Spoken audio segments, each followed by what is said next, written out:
It's 8 o'clock in the morning. I'm gonna go on my ride, but I took Sally last week on our third ride, and it had just rained, and I went through Rock Garden and I crashed. Well, I didn't really crash. I just kind of bailed before I crashed, and Sally just kind of fell over and hit some rocks, and then the brake lever busted. So here is this one right here. This is actually an MT 200 brake. I've dropped it way harder. Totally fine, right? That's Matilda. So this XT brake snapped right off. Why? Look at this. See how thin it is? It's designed to do that, which I guess is cool because it's a breakaway feature, so it doesn't damage the actual lever assembly. But didn't fall that hard. The cheap brakes didn't break, and to get a replacement XT lever, it's about $40 each, right? So I know I'm probably gonna fall, crash a few times, but I don't want it to just snap like so easily. So I did a little bit of research and I found these. These are the Flow Motorsports Pro 120s levers. They're basically designed like motorsports levers, so they're unbreakable design. They're a lot thicker, and then they bend backwards. So we're going to install those before my ride this morning, and then we'll go from there. So here we go. So first things first, there's going to be a little rubber thing right there. Mine doesn't have one because this was just like a used one that they modified. So we're going to use a 2mm Allen key just to get in there, and it's basically a set screw, so you're not going to want to take it all the way out. You just want to kind of get it loose. So now we got this removed. We want to remove the pin, and it's going to be this pin up here, up top, not the big huge one, but this one here. Hopefully it just pops right out nice and easy. You want to do it from the bottom up. Oh, there we go. Okay, that wasn't too bad. All right, so we got this guy out. Now there's a spring in here, so don't lose that. There it is. All right, cool. So we got her out. And it's probably a good idea if you clean your bike first, which I did. You don't have to get crazy with it, but you want to have it at least somewhat clean.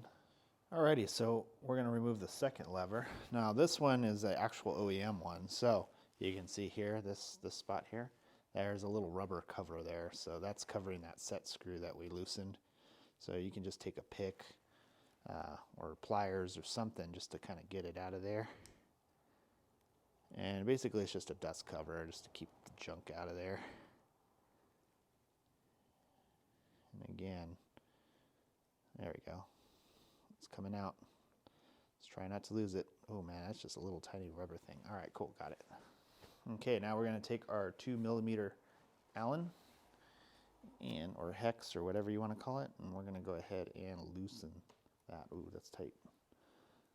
All right, there we go. And this is going to be going counterclockwise to loosen, clockwise to tighten. All right, and again, we don't want it to come all the way out. We just want to get it loose enough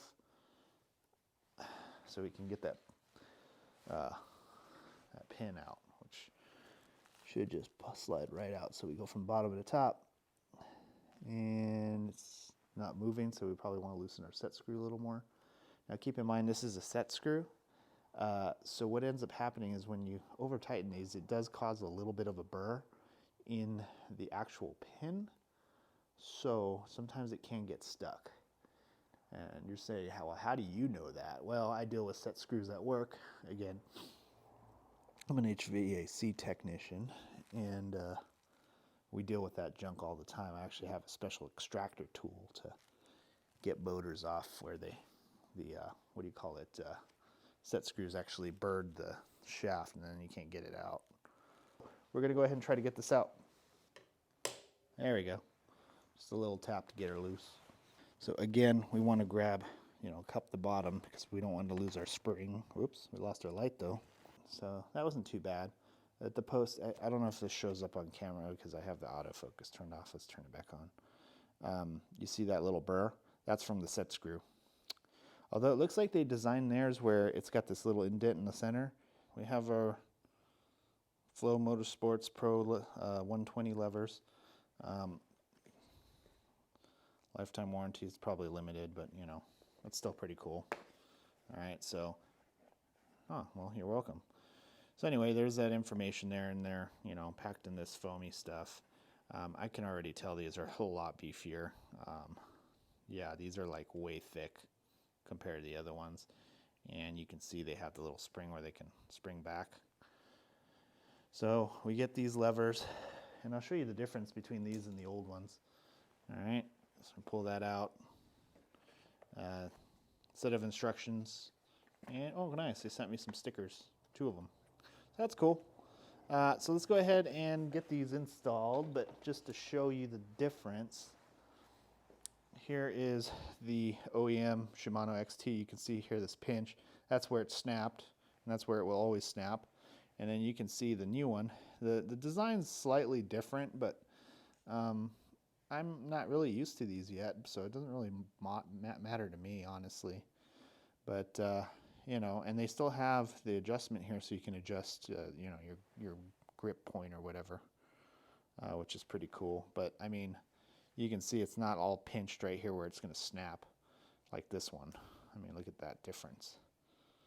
You know, so I think that's, I mean, I understand the premise behind this, but this is kind of stupid. And then to charge that much money for it, that's crazy. So, because like, what if you're snapping this thing every week, you know? Like, come on. I mean, if you look at this the wrong way, it's going to snap.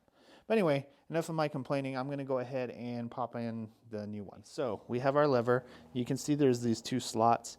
We're going to be putting that spring in the upper slot. So pop it in there, put your pin in. Okay, but don't put it in all the way. You just want to go about halfway, because it's the spring has to go through that spring. You want to pay attention to the orientation. I believe it goes this way. I hope I'm right. And then we're going to put it in that upper slot. So, but what we need to do is we actually need to have this depressed so we can get to it. So I'm using a zip tie right here to just kind of hold this open since I'm by myself. And we're going to put that in that upper slot. Or actually, I'm sorry, the lower slot. And then push the pin in. You get it? I think I got it. Okay, I'll loosen that. There we go. Okay, the pin is now in place, and you can see our brake now works. All right, so yeah, that's one installed. Let's do the other. All right, so we're gonna go ahead and put our pin in there halfway, just like the last one. Then we're gonna take our spring, and we'll be putting that on the inner slot, or I'm sorry, the lower slot there. Just like in there. Okay, we want to get that pin in there. There we go. And there we go. Now the one thing too is once you've done this, don't forget to take your 2mm Allen and then retighten that set screw. That way the pin doesn't fall out, because otherwise it will fall out and then you will be in a lot of trouble. Okay, and then there we go. We're good to go. Yeah, and see now if you crash, it bends out of the way instead of snapping off. Plus, it's a heck of a lot beefier. And then if you want to adjust, you know, where the lever is, you just twist this instead of having that nasty thing sticking out. So that's pretty cool. All right, I'm on the trail right now, and these new brake levers are awesome. These things, they click, but they're not reversible, so they both turn the same way, so you can't turn them the exact same way. One goes this way, the other one goes opposite. But these are pretty sick once I got them adjusted to where I want them. And then see, they bend backwards, so if you crash. So anyway, yeah, I'm happy so far. So anyway, hopefully this helps you out. The XT levers suck. I'm sorry, I just don't like them.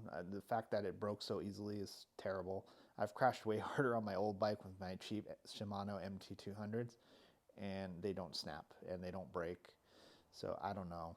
I'm not so sure I like those levers. I love the brakes though. The brakes are great. So these Pro Flows, we're gonna give them a shot. I might do another video on a review on these guys.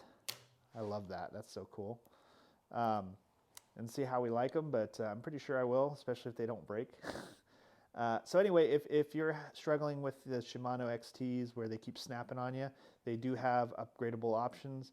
Shimano, you should probably, get with the times and make a better design, because that's just, I mean, I know it's a sacrificial part, but I mean, it gets expensive, man. We can't be, especially with, today's times where everything is like double the price. I'm sure they used to be 15, maybe $12, but now they're like, $30, $40, and then of course nobody in town ever stocks them, so you always have to order them. So I was lucky where my local bike shop, Pine Mountain Sports here in Bend, they actually had an old style one, and he was able to actually machine it down to make it work for me, and I actually was able to go back to the trail that same day, so that was pretty cool. That's why it's all, all messed up. But I will save those as backups just in case these do fail, so at least I'll have something in stock on hand. So anyway, hopefully this helps you out. Thanks for watching. Make sure you like and subscribe. Comment, tell me what a horrible bike tech I am, because I don't know what I'm doing. Kind of. I'm getting better at it. I don't know. Let me know in the comments if I'm getting better at this. But anyway, have a great day. Enjoy the ride.